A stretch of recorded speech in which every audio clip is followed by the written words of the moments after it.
Hello, and welcome to the Hamumu Halloween Home Horror Hoedown. The podcast where we watch 31 horror movies throughout the hallowed month of October. Ranging from the critically acclaimed to film school projects gone gruesomely awry. And we take them all way too seriously.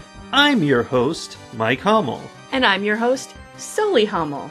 Now warning, we use a ghoulish number of spoilers, so watch the movies first. Second warning, we don't know anything about anything, so don't take us seriously while we take these movies seriously. Our film for today is called Digging Up The Marrow from 2014. And before we can even say a word about it, I want to discuss that I got up this morning and did some Googling, trying to find a politically correct way to talk about this movie. And I can't even say what I had to Google because it wasn't politically correct. And it turns out there is no politically correct term for what I want to say. There's a reason there's no term for it, because you shouldn't be lumping all these things together as one thing. And that is genetic disorders that cause some sort of physical difference from the average person. This movie has a real problem as regards that issue. Yes, it does. The movie is a fake documentary about a guy who's a movie director, who is a real movie director. It's made up to be a completely real kind of thing. So he is a real director, and he talks about his various movies. I saw somebody complain that this is like an ad for his other movies. And his TV show. Right. They talked about his TV show a lot. His name's Adam Green. Go watch his movies. And he gets a message from a fan who says, "Hey, I know about real monsters. Are you interested in, covering them?" And this is the documentary he created. Well, sort of. It's like a combination of behind-the-scenes footage and the documentary he recorded, hanging out with this guy, whose name is Decker, to investigate the monsters that this guy says exist. So the reason the whole Google thing happens is that this guy's big theory is that children who are born with these genetic disorders, they just disappear at a certain age, he says. Yeah. Which, it's like, where do they go? Already there's a huge problem. Yeah. That's not okay and not true. But where do they go? Why, they go underground and live in Monster World, all underground together, instead of in our world. Yeah, his big theory is that there is an entire society 100 yards below the surface of the earth where anyone who was born with one of these physical genetic disorders can go down and live amongst others like themselves, but not. And we'll get into that further. It goes so much further. Yeah. Yeah.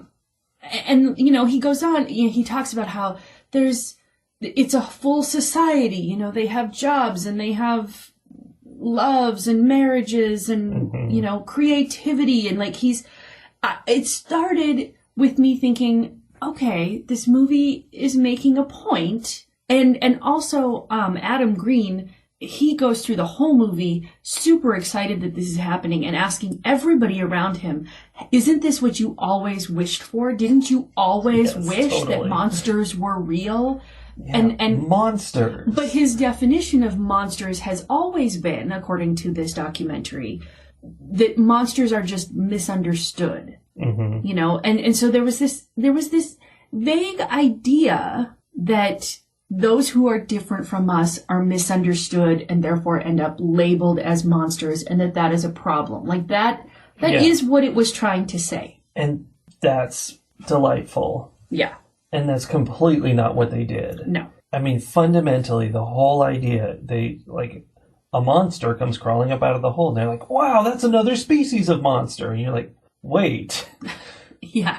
Are these people with disorders, or are they monsters? There's something very wrong with the things going on here. And it's totally a case of frat boy kids making this movie. That's who Adam Green is. Mm-hmm. Who just, he doesn't know any better. He's trying to be cool and thinks he's doing, something kind of supportive. And he's super not. It's actually really insulting and terrible. It is.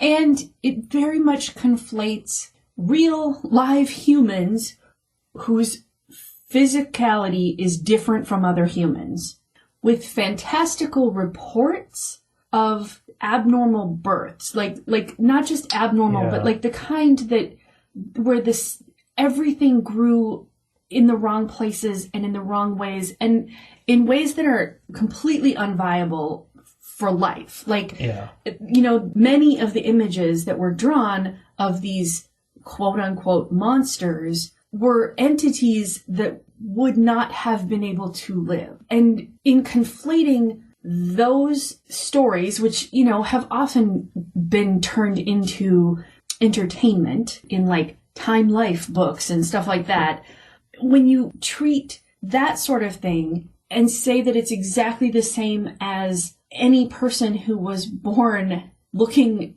different than other people in some way, it's very problematic. It's not cool.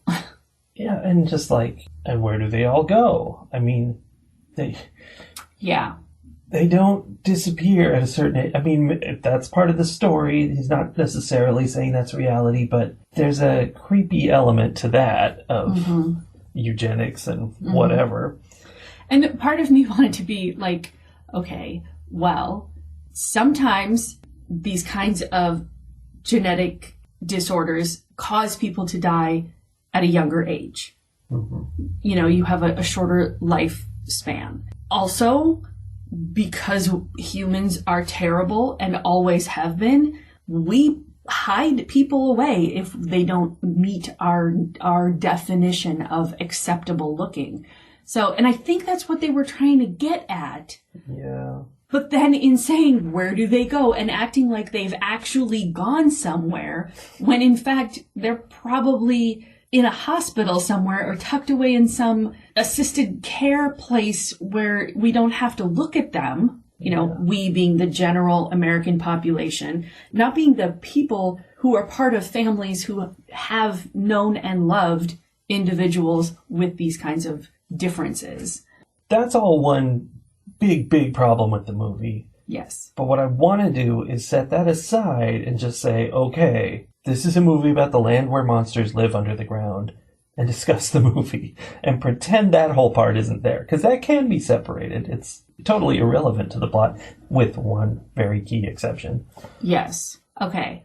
I am willing to set that piece aside for now and have a conversation about the rest of the movie with the understanding that nothing that we say going forward negates the fact that it has this enormous problematic piece to it. Yeah, it really does. And there's other aspects of that problem that are problematic, but yes, there's just too much. And we can, I think for simplicity's sake, let's use the term monsters because that's what they used in the movie. A lot. But again, using that term with the understanding that we're referring to made up fictional characters and not actual human beings. Well, let me launch into how this movie came to be, and that helps with that issue. Okay. Adam Green actually did receive, interesting story, he received a letter from a fan telling him that his own character, Victor Crowley, from his movies, was actually a real person, and this guy had all the facts and evidence about it, and he had all the charts and stuff, different maps and stuff like this guy was sending, so this story is based on the fact that happened to him, which in that case he actually ignored that guy. Yeah, imagine being in that situation. I don't have to imagine it. Oh, well. But nobody's ever sent you things where they were like, this guy you created, who I assume kills people because it's from a horror movie, right? Yeah, I would guess. Is a real person, and I have all this information. Yeah. I mean, that is an individual who is not emotionally stable. Yeah, it's a little scary. That's part one of how it came to be. Part two is then, I don't know how this happened, but he met with a guy who showed him a bunch of artwork. It is the artwork we see in the movie of, assorted fantastical monsters. Mm-hmm. Not humans, monsters of various kinds. And in the movie, the character is showing them off like, oh, an artist friend of mine made these. And all the, actual monsters in the movie are based on this guy's artwork. Oh, and his art installation or series or whatever it is was called Digging Up the Marrow and was about these monsters that live in the marrow. So the movie is based directly on that, and he worked with that guy. He didn't steal it. Did that guy have also the idea that these monsters were actually rejected human beings? I don't know. I'm going to say no, just to be nice. I'm going to hope no. Yeah. I don't know, though. Yeah. So they were, if we hope that he wasn't basing his drawings of monsters on the assumption that he really believes that these are humans living underground, having been rejected by society, then that does give us, then these are fictionalized monsters that were created by somebody. Yeah. Okay. So first, let's talk about the documentary element of it. That he decided to tell this story using this documentary format so that it ended up being very it was found footage, essentially. Yeah. Not so much in the sense that it was found after everyone was murdered. Yeah, surprising lack of death in this movie. Yeah. But it was definitely, all the other aspects of found footage. We're watching some night vision stuff. There's lots of shaky cam. There's lots of running and flailing the camera around. Their cameraman did not want to shoot night vision. He was so adamant. There were whole scenes that were just dark because he was like, I'm not using night vision. Makes everything look like green crap. Yeah, which is not wrong. No, he was right. But was also an interesting choice. Yeah. So what did you think of that decision, that idea that, and then having himself play himself and, all of that insertion of reality into this? What did you think of that? That's where we get into a problem. He thought about using a fake character instead of himself, but he wanted to have that, his real life. He wanted to have that acting credit on IMDb. That's the problem that I have with this movie. Him and all the many other people like him in the movie. There are several other big directors in the movie that, have little cameos. And then there's all the people in his office. And I'm sure a lot of those people are actors, but for instance, they have this meeting with the producer of the TV show, and she's clearly not an actor. And it's all of them are not actors, and it shows, and it is not good. It was weak. I guess I actually am glad to hear you say that about that particular character, the producer of the show, because when they were having the meeting with her, I had the question of is this really the producer or is this a character? What is happening here? And so the fact that I had the question sort of indicates that it wasn't great acting, but that also it wasn't, it could have been a lot worse. Yeah, they weren't as stilted as some of the actual actors we've seen in some of the terrible movies, but they're just flat. They're not actors. Yeah. So that's the problem I had with him making it about himself. Through this movie, I was having questions about what was really going on because they do have a lot of misleads and things. What did you think about Decker throughout this? He obviously had a lot of traits where you were like, what's going on with that guy? What were you thinking was going on with that guy? And even some of the things were never really explained.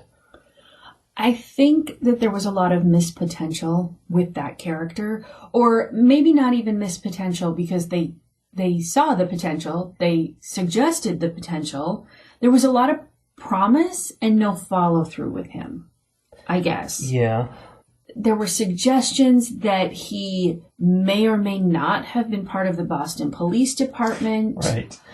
And that didn't go anywhere. They went up there to try to prove that he was or wasn't who he was, or who he said he was. And then they took an entire trip to Boston and then came back with no more information. No, they took an entire trip to Boston to visit one police station and ask one guy. One dude who was very upfront, was like, well, I personally don't know him and I'm not going to give you information. I'm not just going to tell you about whatever, this is secure information. This is private information.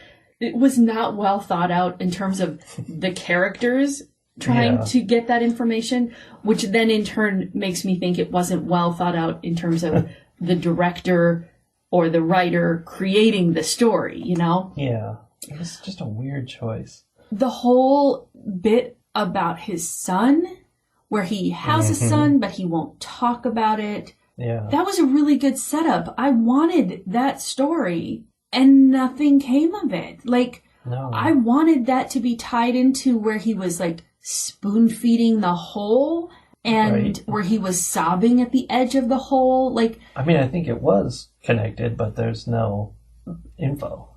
I'm not even sure that it was connected. It was connected in the way that if I showed you a ball of blue yarn and then you found a bunch of snippings of blue yarn somewhere in the living room, you would assume they are connected, right? Yes, I would.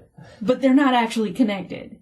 It was like that. Like, our brains wanted to create the pattern that connected them because they were so closely related. Yeah. But there was nothing in the story that actually said that. Which brings me to the secret room in his house, which we discover is like it's a prison. He's had There's somebody shackles. shackled in there. There's and he's been newspaper all over the feeding them. floor, covered with poo. Who was that and why and what was happening? No idea. Because that's not his son. Was it his son? He wasn't keeping his son. That doesn't make any sense. If he was keeping his son, he would be fine. He wouldn't have to go to the hole. Except that very clearly they start out by saying, oh, these monsters are, they're just like you and us and they just want to live their lives. And by the end, it's like every single one of them wants to destroy humanity and is trying to murder every human they come across. I'm like, you can't have it both ways, guys. But luckily, they're very ineffective. Like the giant guy with spider claws coming out of his back who ran at their car, ran over their car, went behind their car, and just watched them drive away. Yelled at them while they drove away. Yeah. I don't know. Like, so, okay, I want to tie all the blue threads together. Make a scarf. I want to make a scarf out of all of these little suggestions that were dribbled through this movie. I want to say he did have his son in that room who he loved and who he wanted to take care of, but through virtue of being one of these monsters, he was unlovable and untake-care-of-able, and eventually he escaped and or he released him into the hole to go live with the other monsters. But none of that was in the movie. Like, that is me entirely, like, just, that's me using my writer brain to create a story around the snippets that were shown. I mean, yeah, I don't buy that was his son. I had an idea, this is not fleshed out and doesn't really make sense, but that he had somebody from the hole chained up as kind of like the Alien movie, Devil's Gate. Mm-hmm. He had the guy chained up so that he was allowed to visit. Like, I won't kill him as long as you let me do this. But then why wouldn't they just kidnap him and break into his house? I don't know. And if that's the case, why did whoever took him away empty his house? Oh, that's right. I thought he had just left, but he was. He ended up chained captured. up in the underground. Why did they, it doesn't make any sense. Instead of it being that, there's stuff thrown all over the place, there was clearly a struggle, it was somebody packed up all his belongings and took them away. Yeah. And took him away. Why? Why did they bother doing that? I guess maybe because they didn't want someone else to come across all of the information that he had synthesized. That sounds good. It feels like one of those movies where it's too smart for us and we can't capture it all, except not because of it being smart, more like because it doesn't make enough sense. But they had the ideas, they knew what they were doing, but they did such a bad job with it that we can't figure it out. Maybe. I'm not 100% convinced that they had the ideas. I feel like they had glimmers of the ideas. They had snippets, but they didn't put the time and effort into actually making it coherent. And they're benefiting, because a lot of times horror movies do that, because the scariest thing is the thing you let someone imagine for themselves, because people are always going to imagine something scarier than you could come up with Even for them. scarier than a lawn gnome running across the ground going, ah! Yes, even scarier than that. Wow. I think they're benefiting from the fact that they didn't bother to flesh out their ideas because it leaves these holes, and then creative people will just fill in the holes with something interesting. And that's cheating, guys. Definitely that's absolutely cheating. No. Bad director. Bad writer. I don't know. And that discussion of emptying out his house brings me to my discussion of the ending of the movie, when he receives the camera given to him by apparently a monster who had stolen it way back at the beginning of the movie. And so we get to see what's on the camera. And I was all set for, in my head, this was going to be it. Like, it's clear they were into the practical effects. They were excited about making these monsters, and that was clearly an element of the movie. I thought we were going to see, it started going down that tunnel underground, and it was going to open out into this vast city. All kinds of wacky, I was picturing Fraggle Rock, basically. All these wacky creatures jumping up and down and having a party. Something well-lit, clean, unusual perhaps, but... Unusual would be good, yeah. But something like a society. The thing they kept telling us existed. Yeah. Yes. And instead, the only things we see in this entire set of footage that the monster sends are human beings, characters we've already seen in the movie. Yep. Just, that's and it. a lot of roots. And a lot of roots. And dirt walls. Yep. There was one monster hand, the one from the camera, is visible at one point. That's it. Yes. Banging at the... Oh, no, I know what you mean, where he reaches out to touch Adam's face. Yeah. Okay, we're going to come back to that too, because I have a big problem with that ending. Me too. So here's the thing. If they had done that, and we had seen that there's an actual society where they're doing all the things that they were suggesting were being done down there, and they were living their lives, and everything was fine, it wouldn't have negated the problems of the movie, but it might have pulled it back a little bit, because it would have been like, because it would have tossed my preconceived notions on their head, in the sense that I was like, this is all nonsense. These people are acting crazy. Like, they don't know. None of this is real. Even things I said earlier where, these are beings, entities that would not have been able to stay alive, like non-viable fetuses. Like, it would have taken my preconceived notions and turned them around at me and made me go, oh, wait, that might have been something. That might have made it worth it. There would have been a lesson there. Sure. But instead, it was just like, yep, underneath this hole, there's just a lot of dirt and monsters keeping a human in a cage. Well, no, there's a human in a cage. I mean, we don't see any monsters. There's at least one monster holding the camera. That's it. Yeah. That was a huge missed potential. Okay, so he says that this camera was delivered to him. The way he says it is such that he's suggesting he doesn't know how it got there. Right. And that he's about to watch this footage for the first time. Right. I know what you're saying. And this footage ends with a monster in his bedroom, filming him, putting the camera down, and I was like, okay, now the monster's going to sneak away. This is how it was delivered. Makes sense. That would have made sense. Valid ending. But nope, he had to get in that one last jump scare and make the monster scream and wake these two people up. In which case, Adam, my friend, you know exactly how you got that camera. I mean, he didn't say he didn't, but I totally agree that it was implied that it was a mystery.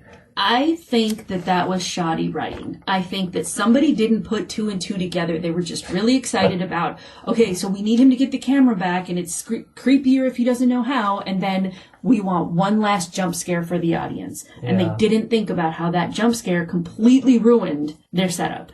Yeah. On the flip side to your idea that it would be great if we, saw all these monsters and solved it, what I was almost expecting out of this movie and was looking for about halfway through and would have found more entertaining is if Decker was a psycho who was making all this up and just getting them out there to kill them.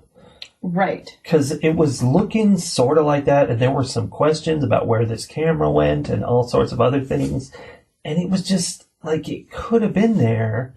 That would have made it make more sense that Decker went out, carefully turned off all but one of the cameras. Right. To do weird things like spooning baby food into the hole or, sobbing at the end of the hole. Like those things they only knew about because he accidentally left one camera running. Yeah. Even though he was there when they all put the cameras up and he knew how many cameras existed up there. Like it didn't make any sense. And they tried to lampshade that by having the Adam character say that it didn't make any sense. But I'm like, dude, just because you also agree that this is nonsense doesn't make it okay. Right. And that sits in the scene where they're talking about that. In the background, the footage from those cameras is running while he's talking, and a monster walks across the screen. They never comment on it, and it's supposed to be a fun thing for you to see in the background, except they're talking to the guy who had sat there going over that footage for hours. He would definitely be like, also, look at this part where there's a monster. I wondered, my wondering doesn't make any sense though. I was like, maybe that's a live feed and this is happening real time, but it wasn't a live feed. And in that case, no, I don't think it was because they had to go get the cameras to look at the footage. Right. Yeah. But even then, I was like, somebody is interviewing them, filming them. That too, the guy filming, looking through the camera would be like, hold on, time out, you guys. What is that? Yeah. He was even like, it happened and then he like zoomed in on their heads. I'm like, oh, he saw it. He's trying to, this is it. We're going to get it. Nope. There was nonsense. Also, there was a whole other scene of these two people being interviewed in front of a screen showing things earlier. And I don't know if the film was paused or what, but nothing happened on it the whole time. And it was like right there in between their heads the whole time for this whole scene. Yeah. And I spent the whole scene sort of half listening to them talking and watching that screen behind them like, okay, something's going to happen. Something's going to happen. And nothing did. Not to sit here continuing to throw out complaints, but that is just like when they were out in the woods watching the hole with Decker. Yep. And he's like, there's a monster right there. And they're like, we can't see it. We can't see it. And then all of a sudden it popped up right in front of them, right? You would have seen it get there. Even in full dark. Yeah. I mean, come on. It didn't make any sense that they were just showing nothing. Especially since it was a pale gray. Yeah. Like, it was not full dark. You could see shadows and stuff. You would have seen movement. You would have seen that it was a light gray thing coming towards you. Yeah. No, it was ridiculous. Yes. And so it made me feel like, are these monsters invisible in the light? Like, what is that? What's going on there? But no, that was clearly not it. I don't know. There were a few parts about it that I enjoyed for the humor of them. Mm-hmm. I actually enjoyed the way that Decker was played. He was very abrupt and just flat out rude and nasty in ways where I was like, oh, this is pretty realistic. Like, rude characters in movies are often rude in not realistic ways. And this, I was like, yep, this is a guy who has no understanding of what other people are thinking or feeling, has no understanding of how his words or his actions are impacting anyone else, and doesn't care. No self-awareness. It was done in a good way. Like, I feel like the casting there was done well, even though it was a very recognizable person. Yeah, I think he did a really good job. I particularly loved the part where he was talking about all the different places he had found holes to the marrow, right, and how one of them was near an IHOP. Mm-hmm. And they had some discussion about that, which ended with Decker saying, everybody loves pancakes. Yeah. I mean, it makes perfect sense. Yeah. Also, Decker's favorite song, he decided to put on some music before they started recording. Right. And he wouldn't not do it. And again, that felt like a mislead of like, what's that all about? What does that mean? No, it's just him being stupid. Yeah. His favorite music was like the song from Sinister while you're watching the home movies of cars burning up. It was odd. And it was old-timey. It was like almost carnival-y. Yeah. Which, again, you juxtapose the almost carnival-y music alongside these people are monsters idea, and it just accents that freak of nature kind of issue. Which that used to be a big thing in horror. There were movies called Freaks and Freaks 2 and all that. And before people got a little bit sensitive to how other people feel, that was kind of what they did. And this feels like that's sort of how these guys are. They're, frat boys who don't know any better.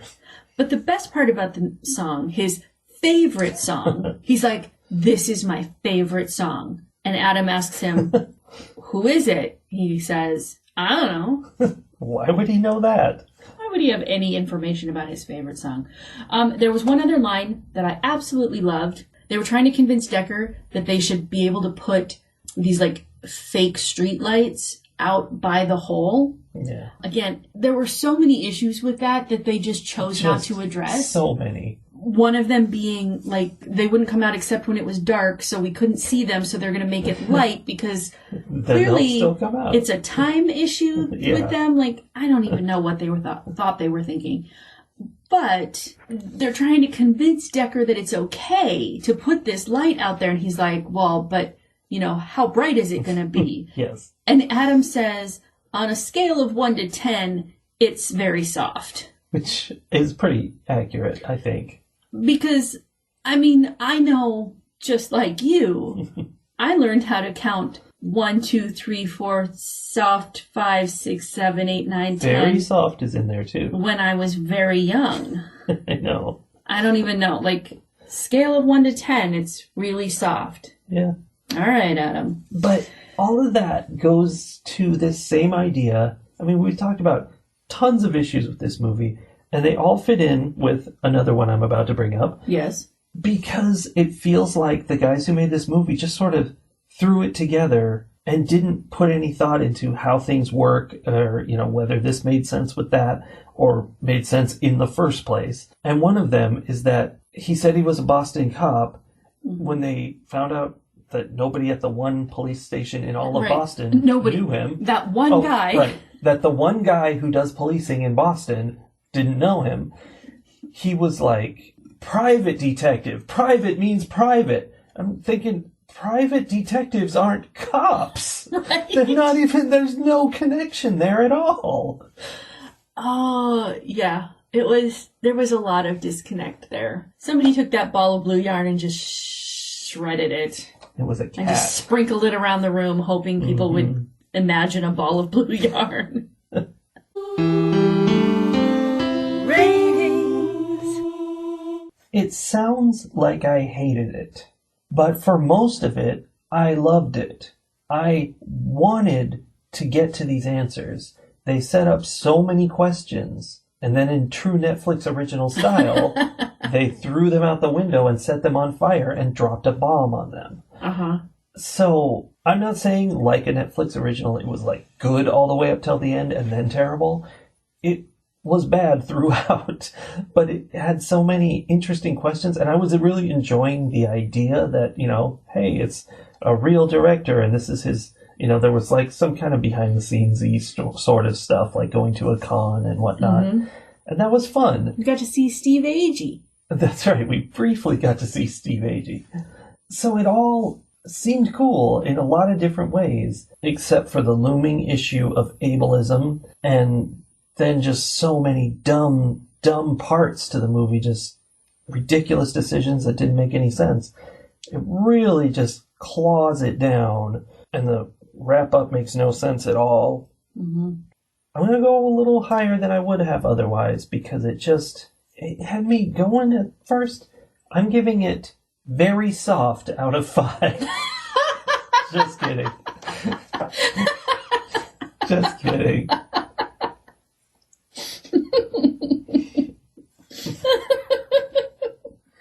I like that very much. I kind of want to do that. On a scale of 1 to 5, you're going to give it not great. I guess I should put a number in. I'm going to give it 2 ice cream cone faces out of 5. Okay. I think you covered most of the thoughts I had about this in terms of where my rating comes from. I think we're very much on the same page on this.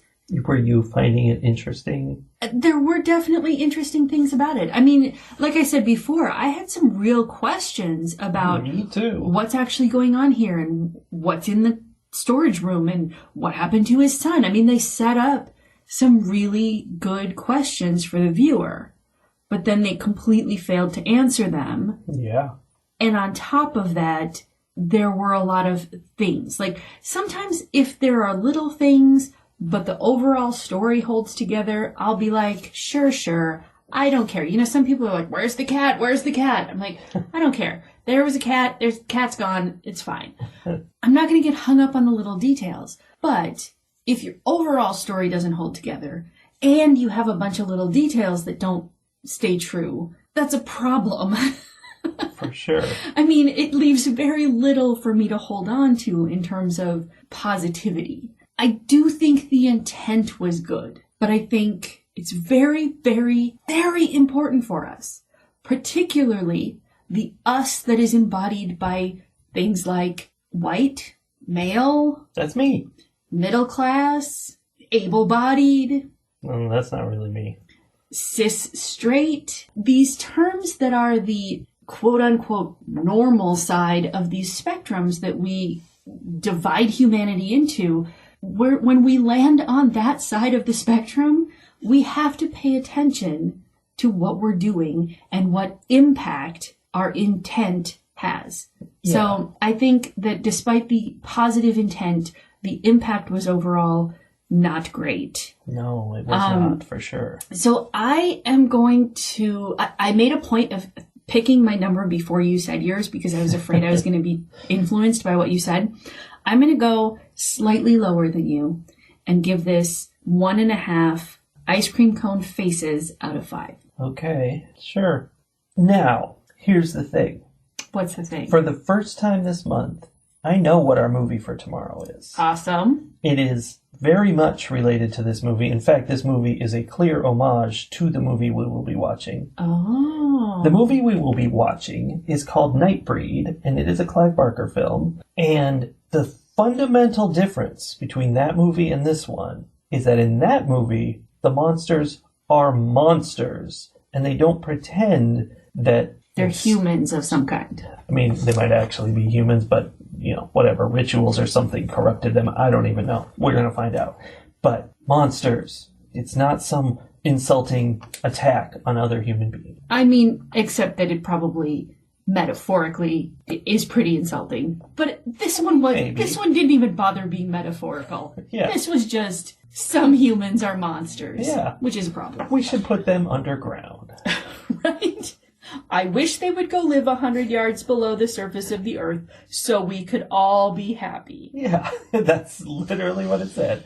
Oh, And once they reach a certain age, they should be gone. yikes. All right. Not good message. Well, that's the end of this movie. We'll be back tomorrow talking about, yay, Clive Barker. Yay, Clive Barker!